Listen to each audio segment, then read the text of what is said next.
Next question.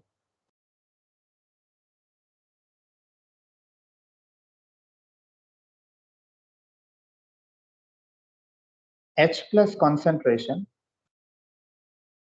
in a solution of NH4OH, which is 0.2% dissociated, is 2 into 10 to the power minus 9 mole. 2 into 10 to the power minus 9 mole. Yeah, let's keep it only 10 to the minus 9. 10 to the power minus 9.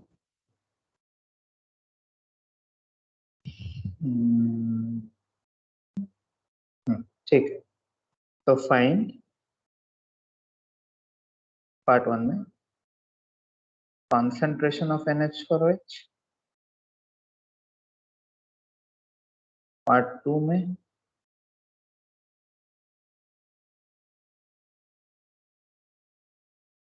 P OH और part 3 में AB.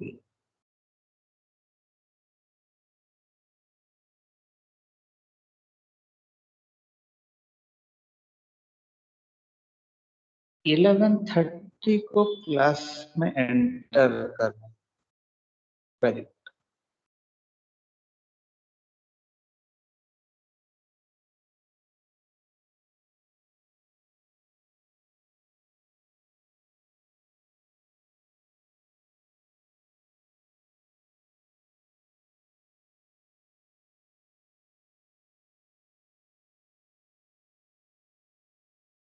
Eleven 30 को क्यों enter करना, सीधा 11:10 को आइए, 1 minute के 5 minute के लिए फिर चले जाइए.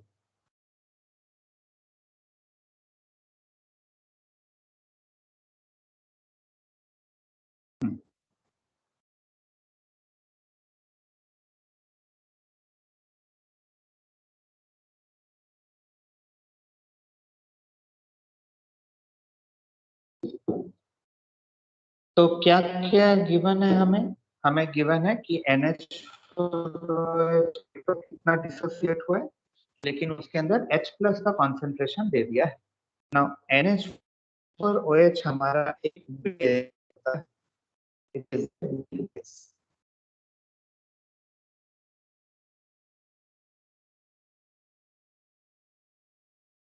तो फिर निकालो कितना हो.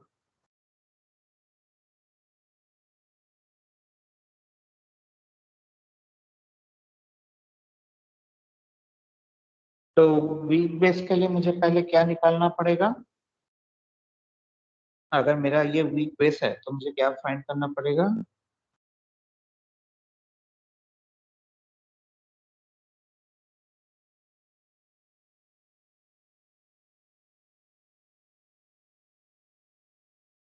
मुझे क्या फाइंड करना पड़ेगा?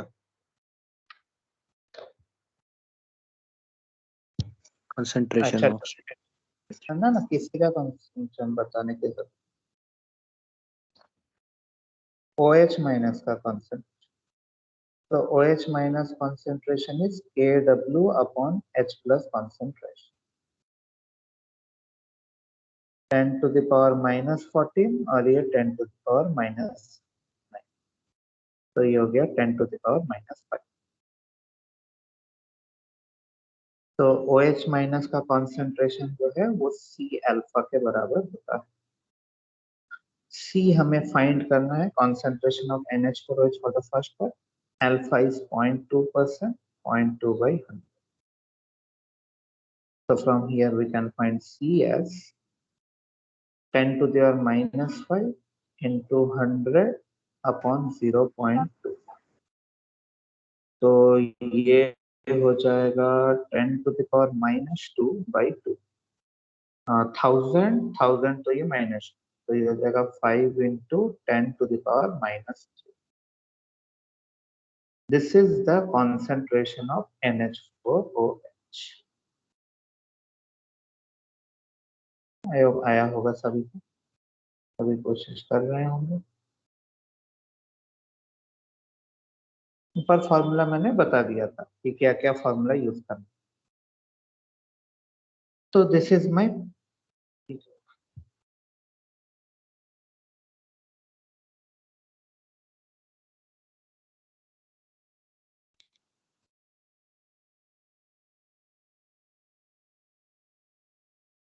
so this is my part 1 of the solution. Part 2 में क्या कह रहा था, व्हाट इज POH। तो मुझे OH माइनस का कॉन्सेंट्रेशन पता चल चुका था ऊपर ही, 10 to the power -5। तो सीधा सीधा मेरा POH यहाँ से आ जाएगा 5, है ना। बेसिक ऐसा क्वेश्चन आपको एग्जाम में देगा नहीं, लेकिन प्रैक्टिस करवाने के लिए मैं दे रहा था। और थर्ड में कह रहा है KB। KB होता है C अल्फा स्क्वायर पर लिखा है। तो C मेरा कितना था, C मेरा इतना था, दिस इज C। और अल्फा कितना था, 0.2%, तो मतलब 0.2/100 का होल स्क्वायर। तो अगर इसको सॉल्व कर लिया जाए तो ये होगा 5 इंटू 10⁻³ इंटू, नीचे हो जाएगा 10⁻⁴, 100 का स्क्वायर, और 0.2 का स्क्वायर, 2 का स्क्वायर होता है 4, और 10⁻²। तो अगर मैं ये पूरा चीज मल्टीप्लाई कर लूँ, 5 इंटू 4 इज 20, और ये हो जाएगा -5, -3, -2 हो गया -5, नीचे से 4 जाके -4, तो -9।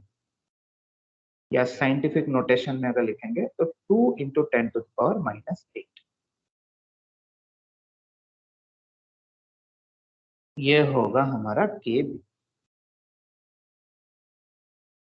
ये POH और ये हमारा कॉन्सेंट्रेशन। क्योंकि अगर हम गिवन डेटा से अलग अलग पैरामीटर नहीं निकाल पाएंगे तो हमारे लिए क्वेश्चन करना वेरी डिफिकल्ट हो जाएगा।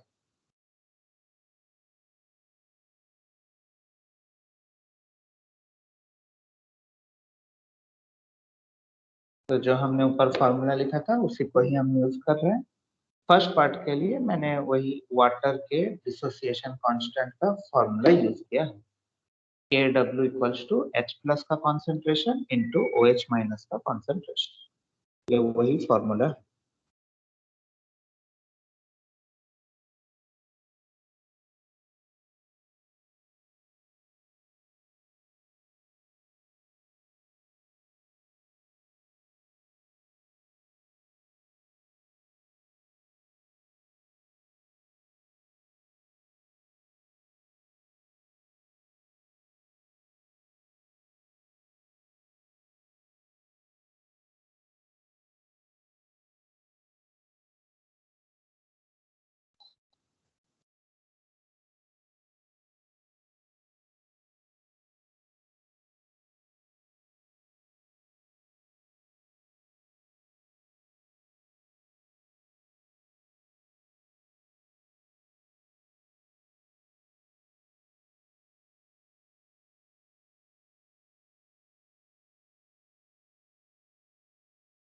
ठीक है, next question.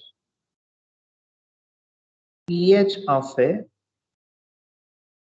0.1 molar acetic acid, acetic acid को शॉर्ट में ACOH लिखा जाता है शॉर्ट में। Acetic acid is 5।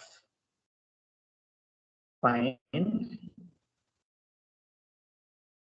H plus का concentration, degree of dissociation and Ka।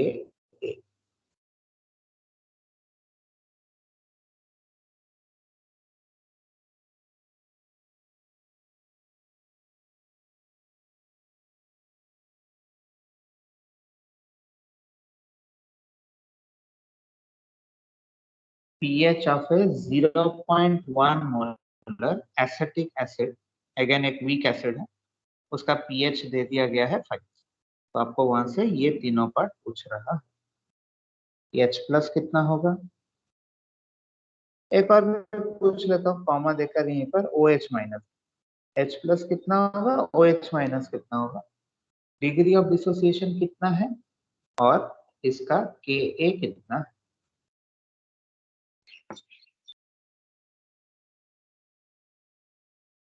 दो तीन मैंने करवा दिए, देखिए अगर ये हो पाता है।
Sir, Ka is equal to 1.8 into 10 raised power minus 5. वो बुक से डेटा देखकर मत बताओ,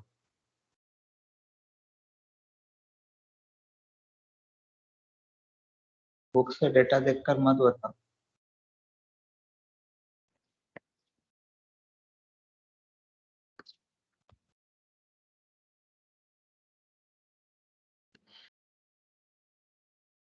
गलत कह रहा हूँ क्या,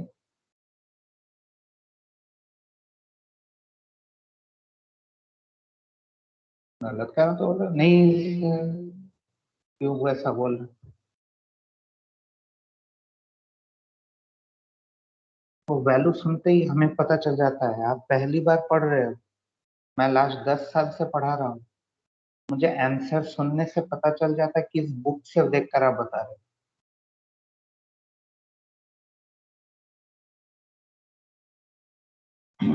ओके, तो H प्लस का कॉन्सेंट्रेशन कितना होगा, तो H plus concentration will be 10 to the power -5, क्योंकि pH 5। तो OH माइनस का कॉन्सेंट्रेशन कितना होगा, हमें पता है H plus into OH minus is KW, तो OH माइनस के लिए मैं इसको सिंपली डिवाइड कर दूं, तो KW होता है 10⁻14 और ये 10⁻5, तो ऊपर जाके प्लस हो जाएगा, तो ये इतना हो जाएगा। तो बस ये फॉर्मूला यूज करवाने के लिए ही मैंने क्वेश्चन। सेकंड आता है हमारा अल्फा, तो H क्योंकि ये एसिड है तो मैं इसका H प्लस यूज कर सकता हूँ, दैट इज सी अल्फा। तो H प्लस मेरा है 10⁻⁻5, सी है 0.1 या इसको मैं 0.1 इंटू अल्फा, तो ये हो जाएगा 10⁻⁻4, मतलब 10⁻0.1 जाके डिवाइड हो जाए, तो ये हो गया मेरा अल्फा। तो ये हो गया हमारा सेकंड पार्ट, ये हो गया फर्स्ट पार्ट। और तीसरे पार्ट में सिंपली हमें पूछा है कि that is C alpha square. तो सी है 0.1 और अल्फा का स्क्वायर होने वाला है -4 का स्क्वायर, तो ये हो जाएगा -8 और ये -1, 10⁻⁻।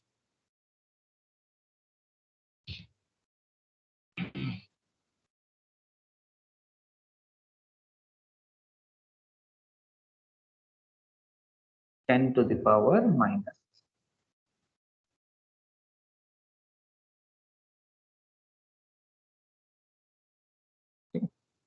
तो इस तरीके से होता है। ठीक है, तो और मैं नहीं करवाऊंगा, इतना काफी है। नेक्स्ट, तो ये बेसिक एसिड बेस का होता है। अब एक तो काम है बस मेरा, बता देता हूँ। नेक्स्ट हमारा आता है डाइल्यूशन के क्वेश्चन, क्वेश्चन से related to dilution.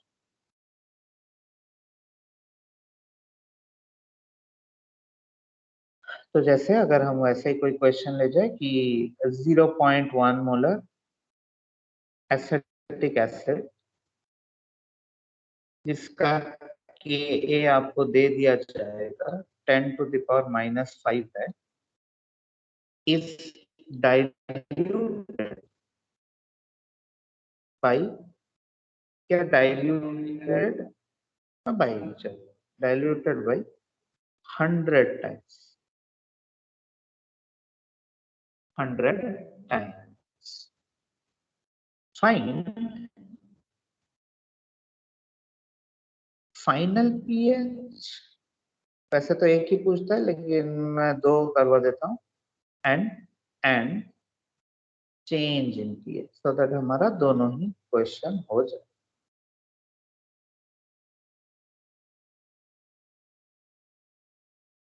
Find the final pH and change in pH.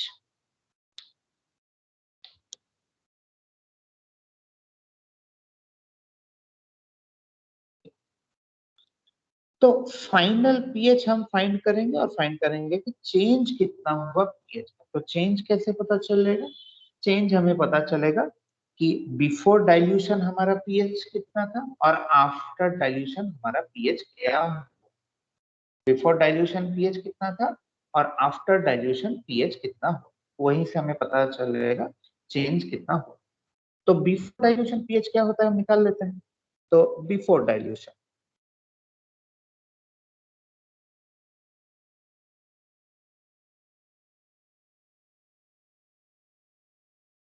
क्या हमें सी गिवन है? यस। क्या हमें के ए गिवन है? यस। हमें क्या चाहिए? हमें चाहिए पीएच, और पीएच के लिए मुझे चाहिए H प्लस का कॉन्सेंट्रेशन। लेकिन H प्लस का कॉन्सेंट्रेशन होता है सी अल्फा, तो मुझे अल्फा नहीं पता, अल्फा नहीं पता है मुझे। लेकिन अल्फा का फॉर्मूला मुझे पता है। Alpha K equals to C alpha square या alpha equals to under root of K by C. Alpha का ये फॉर्मूला होता है, पहले ही मतलब आयोनिक इक्विलिब्रियम में एसिड बेस के बाद फर्स्ट जो क्लास था हमारा उसमें यही फॉर्मूला हमने देखा भी था। तो सी को अगर मैं अंदर ले लूं तो ये हो जाता है अंडर रूट ऑफ के ए इंटू सी। दोनों का वैल्यू मेरे पास है। 0.1 का मतलब 10⁻⁻1 होता है, तो ये हो जाएगा -6, और -6 रूट का मतलब होता है हाफ, मतलब पावर का हाफ। तो -6 का हाफ होता है -3। ये मिल गया मुझे डायरेक्टली H प्लस का कॉन्सेंट्रेशन। और H प्लस का कॉन्सेंट्रेशन अगर इतना है तो मुझे पीएच निकालने में कोई दिक्कत नहीं होगी, मेरा पीएच हो जाएगा। So this was the pH of acetic acid before we had done the dilution. यहाँ पर हमने कोई डाइल्यूशन का इफेक्ट नहीं लिया। लेकिन आफ्टर डाइल्यूशन क्या हो?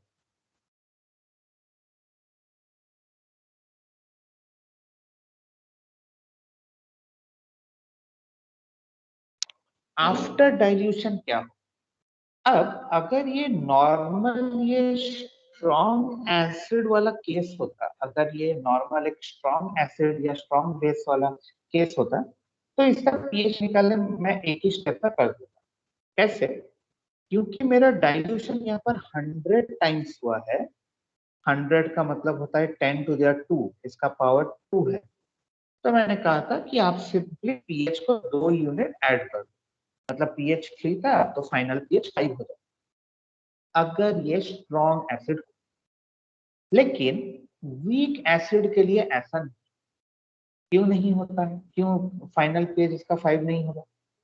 क्योंकि हमने यही चीज वही फर्स्ट क्लास में देखा था कि जब आप वीक एसिड को डाइल्यूट करते हो तो एक्चुअली आप उसका डिग्री ऑफ डाइल्यूशन जो है वो बढ़ा देते हो। आप डाइल्यूशन करने पर अल्फा जो है वो इंक्रीज कर जाता है। सी आपका कांस्टेंट है, कॉन्सेंट्रेशन जो है ये constant, sorry constant, sorry sorry, dilution करने पर अल्फा बढ़ जाता है और कॉन्सेंट्रेशन जो है वो डाइल्यूशन कर, अगर मैं 1 मोलर सोल्यूशन में 10 लीटर पानी डालूं या 9 लीटर पानी डाल दूं, 1 मोलर सोल्यूशन 1 लीटर सोल्यूशन, तो वो 0.1 मोलर हो जाए। तो एक तो कॉन्सेंट्रेशन घट रहा है और अल्फा बढ़। स्ट्रॉन्ग इलेक्ट्रोलाइट्स में क्या होता था कि उनका अल्फा जो है वो फिक्स रहता था 1, सिर्फ कॉन्सेंट्रेशन घटता था, इसलिए सिर्फ पीएच H+ के कॉन्सेंट्रेशन से हम निकाल लेते थे। लेकिन यहाँ पर अल्फा भी इनका चेंज हो जाए, तो इसका मतलब 100 टाइम डाइल्यूशन करने के बाद हमारा न्यू अल्फा कितना होगा ये हमें निकालना पड़ेगा, क्योंकि without alpha we can not tell how much will be the dissociation when you have diluted it to 100 times. तो फिर अल्फा हम कैसे निकालें? क्लास रिकॉर्डेड है, अगर आपको मन हो कभी तो बाद में इसको देख भी ले। तो ये न्यू अल्फा हम कैसे निकालें, किस फॉर्मूला का यूज? तो यहाँ पर हमें ये सोचना होगा कि ये पूरे प्रोसेस में, मतलब मैंने कॉन्सेंट्रेशन 0.1 मोलर लिया, उसको डाइल्यूट किया, ये सब चेंज हो जाएगा, तो क्या ऐसा चीज है जो कांस्टेंट रहेगा ड्यूरिंग डाइल्यूशन? तो क्योंकि ये एक वीक एसिड है, तो वीक एसिड या किसी भी वीक इलेक्ट्रोलाइट का कांस्टेंट होता है इक्विलिब्रियम कांस्टेंट के। के विल रिमेन कांस्टेंट, आप डाइल्यूट करो कुछ भी करो, बट जब तक टेम्परेचर चेंज नहीं होता है आपका के ए जो है वो चेंज नहीं हो। के ए विल रिमेन कांस्टेंट। तो के ए किसके बराबर होता है? के ए जो है ये तो सी अल्फा स्क्वायर के बराबर होता है। तो यहीं पर मुझे सी और अल्फा के बीच का रिलेशन मिल जाता है मुझे। तो that means I can write C1 alpha 1 square ऐसे equals to C2 alpha 2 square। C1 alpha 1 square equals to C2 alpha 2 square।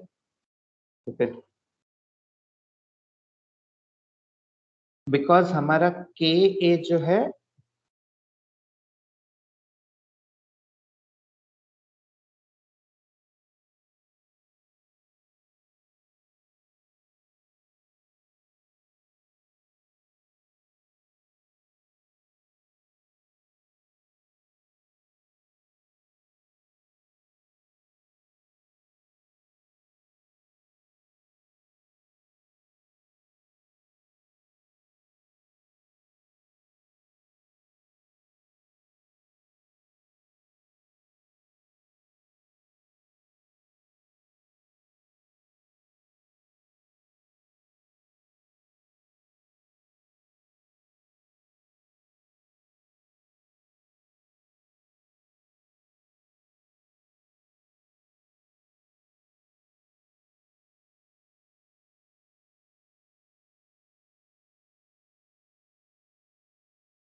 2 minute का ब्रेक ले लीजिए अभी, जैसे ही आता है मैं शेयर कर।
ओके, तो हो गया हमारा।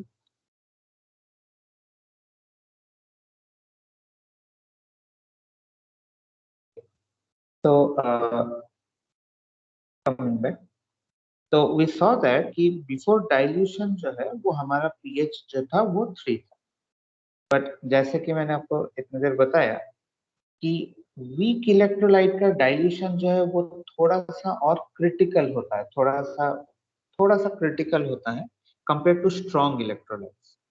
स्ट्रॉन्ग इलेक्ट्रोलाइट्स के डाइल्यूशन पर ओनली कॉन्सेंट्रेशन डिक्रीज है। अगर मैं किसी भी स्ट्रॉन्ग इलेक्ट्रोलाइट को डाइल्यूट करूंगा तो सिर्फ उसका कॉन्सेंट्रेशन जो है वो घट जाएगा, बट अगर मैं किसी वीक इलेक्ट्रोलाइट को डाइल्यूट करता हूं तो उसका सिर्फ कॉन्सेंट्रेशन नहीं घटेगा, उसका अल्फा जो है, डिग्री ऑफ डिसोसिएशन जो है वो भी बढ़ जाएगा। The degree of dissociation actually increase. तो ये जो दोनों ये थोड़े से डेंजरस होते हैं। तो इससे क्या होगा, तो इसलिए आपको जैसे मैं बता रहा था, आपको न्यू डिग्री ऑफ डिसोसिएशन जो है वो फाइंड करना पड़ेगा कि, और उसका तरीका क्या है कि हमारा जो के ए रहेगा वो कांस्टेंट रहेगा, and since K A is equals to C alpha square, तो मैं, क्योंकि के कांस्टेंट है, तो बिफोर डाइल्यूशन मैं के को ये लिख सकता हूँ, और आफ्टर डाइल्यूशन मैं के ए को ये लिख सकता हूँ, क्योंकि दोनों चेंज हो रहा है ना। Since C and alpha both changes,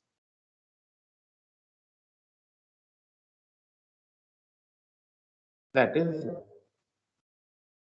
तो इसीलिए आपको फर्स्ट वाले केस में मतलब बिफोर डाइल्यूशन अल्फा जो है इसको भी निकालना पड़ेगा। तो देखिए कॉन्सेंट्रेशन आपका 0.1 मोलर था। अच्छा, उस वक्त अल्फा कितना, तो देखो अल्फा होता है, तो मैं ऊपर में फिर से निकाल लेता हूँ। अल्फा जो होता है वो होता है अंडर रूट ऑफ के ए अपॉन सी। वही 3 फॉर्मूला है, मैं वही यूज कर रहा हूँ।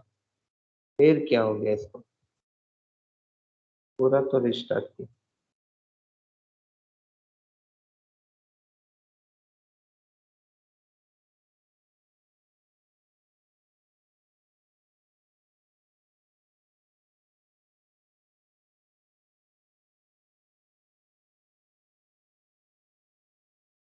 तो यहाँ से अल्फा हमारा कितना आएगा, अंडर रूट ऑफ के कितना है 10⁻⁻5, और सी कितना है 0.1। तो हो गया फिर से 10⁻²। ये होगा अल्फा बिफोर डिसोसिएशन, ऊपर वाले में ही किया है ना। तो 10⁻² का स्क्वायर, अल्फा 1 स्क्वायर। अच्छा, फाइनल कॉन्सेंट्रेशन कितना होगा, देखिए आपका अननोन जो रहेगा वो डिग्री ऑफ डिसोसिएशन रहेगा, लेकिन कॉन्सेंट्रेशन कितना होगा हम बता सकते हैं, क्योंकि 100 टाइम्स डाइल्यूशन हुआ है। तो अगर पहला कॉन्सेंट्रेशन 0.1 मोलर था, तो बाद का कॉन्सेंट्रेशन कितना हो जाएगा, बाद का कॉन्सेंट्रेशन कितना हो जाएगा, अगर इनिशियल कॉन्सेंट्रेशन 0.1 मोलर, तो फाइनल तो कॉन्सेंट्रेशन कितना हो जाएगा, 0.0 डबल 0.001, क्योंकि 100 से डिवाइड कर दें। तो यहाँ से हमारा नया अल्फा निकल जाएगा, इसलिए ये क्वेश्चन इम्पोर्टेंट। नया अल्फा निकल जाएगा, तो बस अब मैं नया अल्फा निकाल सकता हूँ, बस इन सबको थोड़ा रीअरेंज कर लूँ। तो लेफ्ट हैंड साइड में 10⁻⁻² का स्क्वायर, तो ये हो गया -4, और यहाँ पर होगा 10⁻⁻1, मतलब 10⁻⁻5 इधर। और के का वैल्यू कितना ही था, करने की जरूरत ही नहीं। के का वैल्यू ही तो सी था, इन का करने का जरूरत ही क्या। तो फाइनल का जो C2 है ये 10⁻³ हो गया। एक्चुअली इनिशियल अल्फा में निकालने की जरूरत ही नहीं थी, ये मैंने थोड़ा गड़बड़, क्योंकि हमें पता है ना कि भाई के जो है वो C अल्फा स्क्वायर, तो सीधा सीधा वही वैल्यू पुट कर देना चाहिए। लेकिन इसका जो नया अल्फा है ये अननोन है।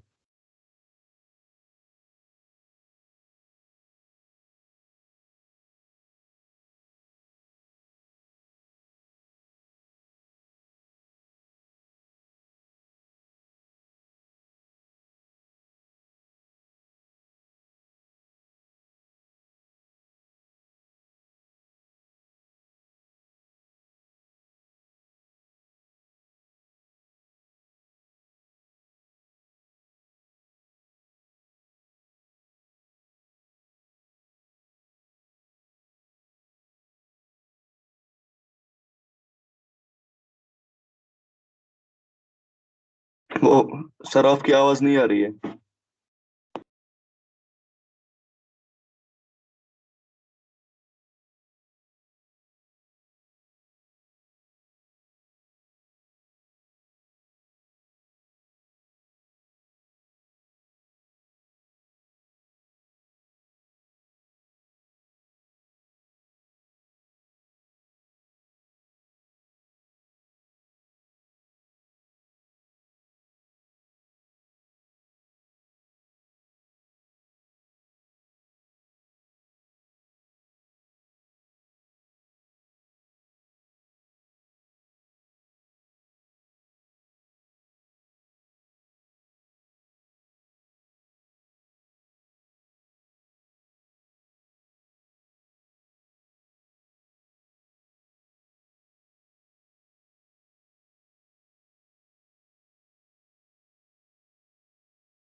वॉइस नहीं आ रही है सर आपकी।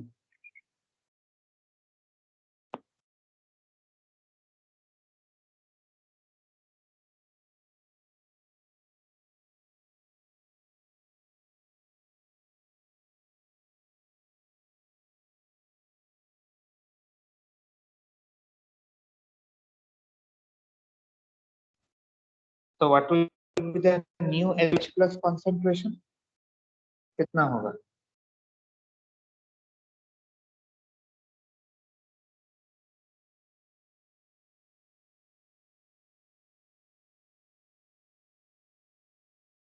म्यू एच प्लस कॉन्सेंट्रेशन कितना होगा? C alpha 2। हाँ, तो वो वैल्यू कितना है? बिल्कुल सी अल्फा ही होगा, फॉर्मूला चेंज नहीं हो रहा है। मैंने कोई भी नया फॉर्मूला नहीं लगा, बस वही 3 फॉर्मूला को इधर उधर कर रहा हूँ। तो सी कितना पुट करेंगे?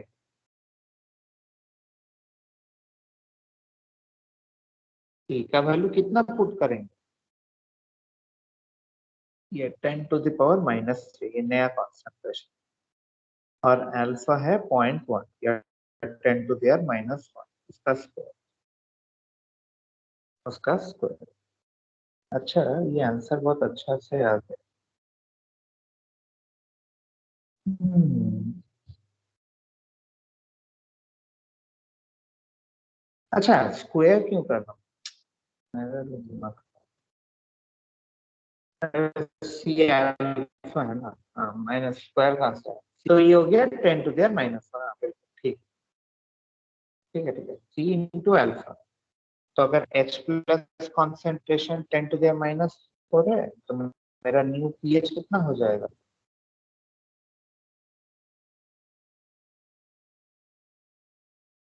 4। तो इसका नेगेटिव लॉग हो जाएगा 4। तो मेरा प्रीवियस पीएच कितना था, या बिफोर डाइल्यूशन पीएच कितना था? 3। आफ्टर डाइल्यूशन पीएच कितना हो गया? 4। So what is the change in pH?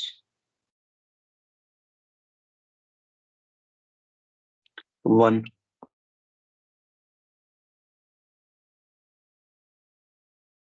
Change in pH is, तो वही मैं आपको बता रहा था कि अगर यही एक स्ट्रॉन्ग एसिड हुआ होता, अगर एसिटिक एसिड एक स्ट्रॉन्ग एसिड होता, तो इसका फाइनल पीएच 5 होना चाहिए था, क्योंकि हमने 100 टाइम्स डाइल्यूशन कर दिया, तो इसका पीएच 5 हो जाना चाहिए था। बट इसका फाइनल पीएच 5 नहीं होगा या नहीं हुआ। देख सकते इसका फाइनल पीएच 4 आ गया,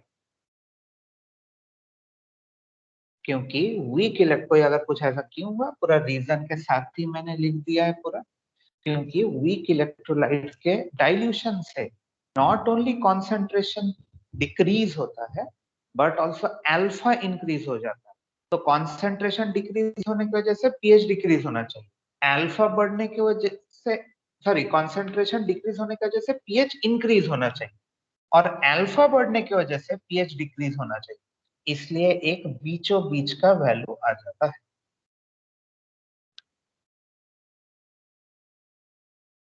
3 और 5 के बीच का वैल्यू या 4।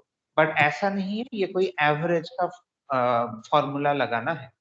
ये तो मैंने वैल्यू या डेटा इस तरीके से लिया था कि सिंपलिसिटी रहे कैलकुलेशन में, इसलिए 4 आया है। बिल्कुल ये नहीं सोचना है कि इतना है डाइल्यूशन करने पर इतना होता तो एवरेज ले, ऐसा नहीं होता। वो आपको कैलकुलेट करके देखना पड़ेगा, बिकॉज अंडर रूट लेते वक्त चीजें चेंज हो जाती है। तो ये एक बहुत अच्छा क्वेश्चन होता है डाइल्यूशन।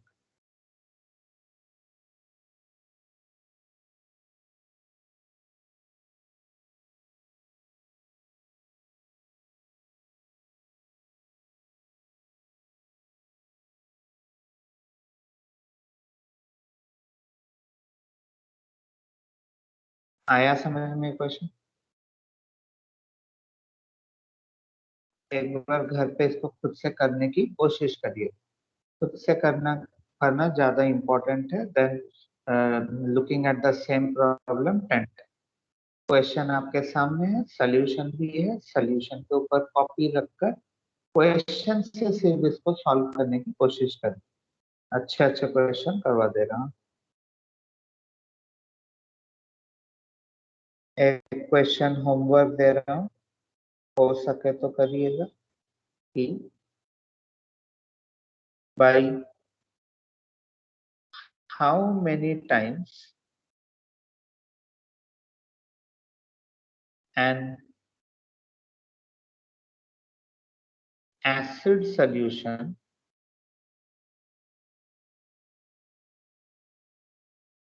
and acid का नाम देता हूँ, and HCN, HCN भी एक वीक एसिड होता है।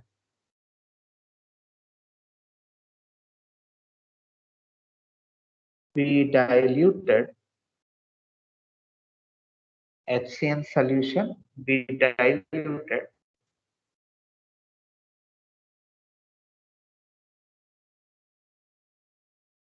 a 1 molar concentration we liquid. 1 molar HCN solution we diluted to change its pH by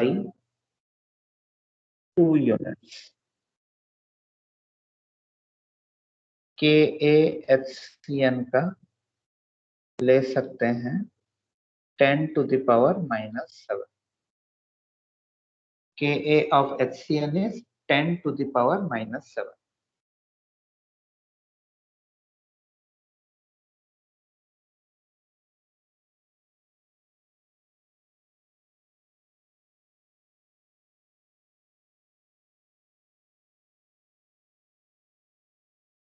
Ka of HCN is 10 to the power -7. ये आपका होमवर्क रहेगा, कोशिश कर सकते हैं इसको करने की, नहीं तो मैं नेक्स्ट क्लास कर दूँ।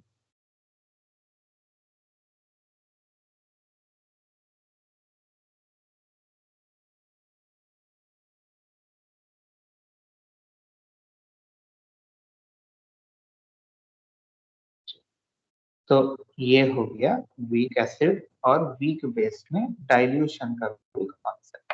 ठीक है, हालांकि वीक बेस में डाइल्यूशन का कॉन्सेप्ट थोड़ा अलग होता है। चलिए एक और क्वेश्चन कर ही देता हूँ।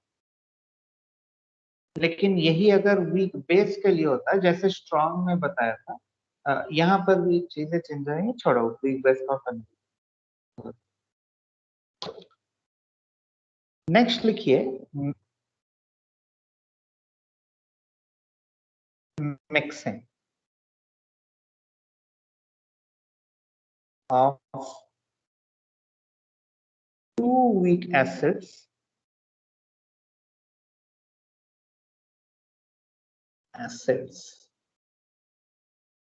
or bases। अगर हम 2 वीक एसिड या 2 वीक बेसेस को मिक्स करें, इसका भी चाहे तो आप एक फॉर्मूला शीट बना सकते हैं यानी कि इक्विलिब्रियम का। तो इसका पीएच कैसे कैलकुलेट किया जाता है? ठीक है, वैसे तो बहुत रेयरली ये क्वेश्चन पूछता है, इसलिए ज्यादा मैं इसके डेरिवेशन में भी नहीं जाऊंगा, बस मैं आपको इसका फॉर्मूला जो है वो मैं आपको बता देता हूँ।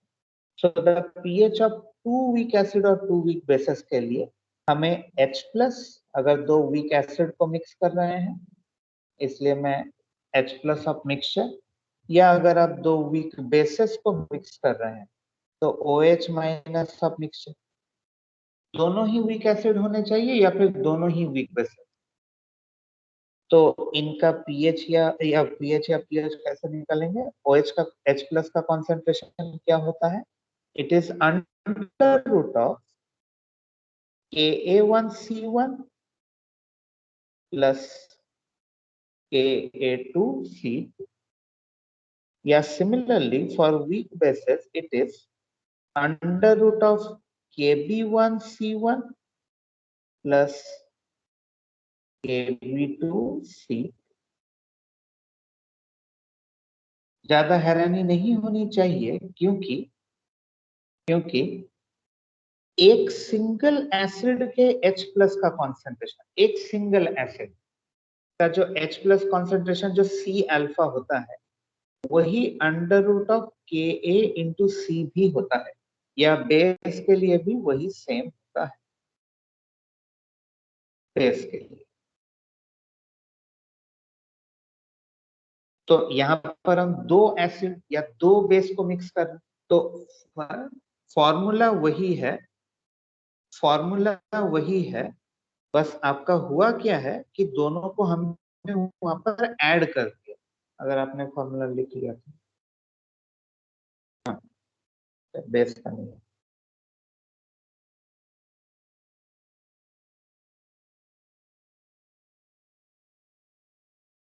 तो बस हमारे मिक्सचर में दोनों जो है वो ऐड हो जा रहे हैं, दोनों का एडिशन हो रहा है, फिर एक कॉमन अंडर रूट आता है। वैसे ये क्वेश्चन कभी पूछा नहीं गया है मिक्सचर के ऊपर। तो बस एक लास्ट चीज करवा के मैं एंड कर दूंगा। इस पर क्वेश्चन डेफिनेटली आता है, दैट इज रिलेटिव स्ट्रेंथ।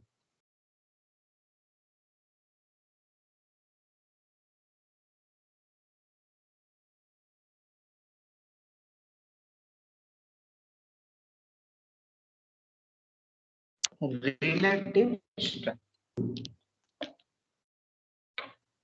तो रिलेटिव स्ट्रेंथ का मतलब क्या होता है? एक ही फॉर्मूला है, मैं कैटेगरी अलग अलग दिखाता जा रहा हूँ बट फॉर्मूला एक ही जैसा है, एक ही तरह का है। रिलेटिव स्ट्रेंथ का मतलब क्या होता है कि अगर मेरे पास दो acid, let's have two acids, acetic acid and formic acid, मान लो मेरे पास दो ऐसे एसिड, तो अगर मुझे ये जानना है कि लेट्स से आई नो कि फॉर्मिक एसिड जो है वो स्ट्रॉन्गर एसिड होता है, मुझे ऑर्गेनिक केमिस्ट्री से ये पता है कि फॉर्मिक एसिड जो है वो स्ट्रॉन्गर होता है कंपेयर टू एसिटिक एसिड। दोनों ही वीक एसिड है बट फॉर्मिक एसिटिक से ज्यादा स्ट्रॉन्गर होता है।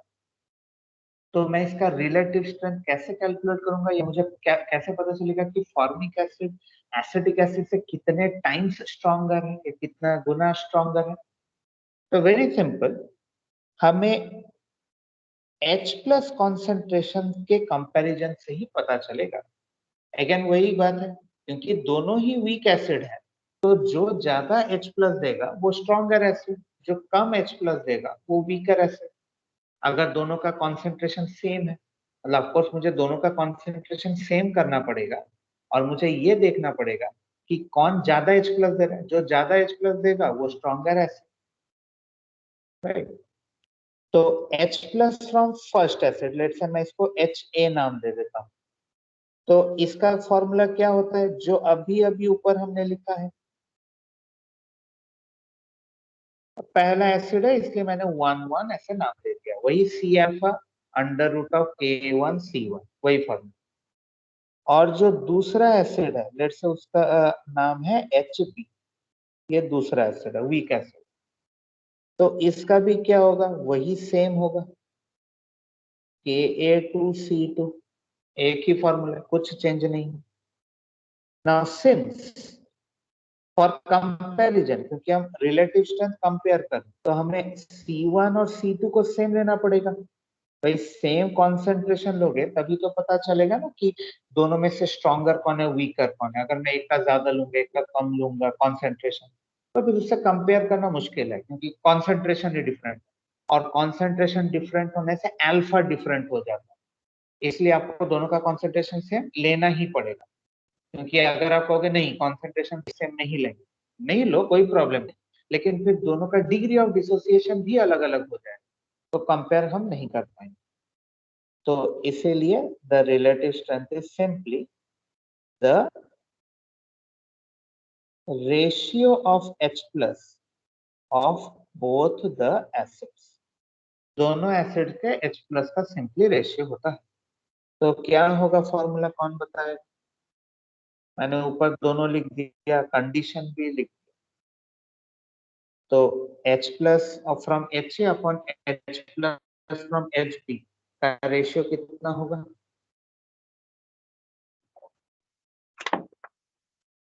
Ka1/Ka2। का या सिर्फ इतना ही होगा? Under root under root cancel नहीं होता है, अंडर रूट रहता है। अंडर रूट इक्वल टू क्या, ऑपोजिट साइड रहने पर कैंसिल होता है, सेम साइड में वो डिवाइड होता है।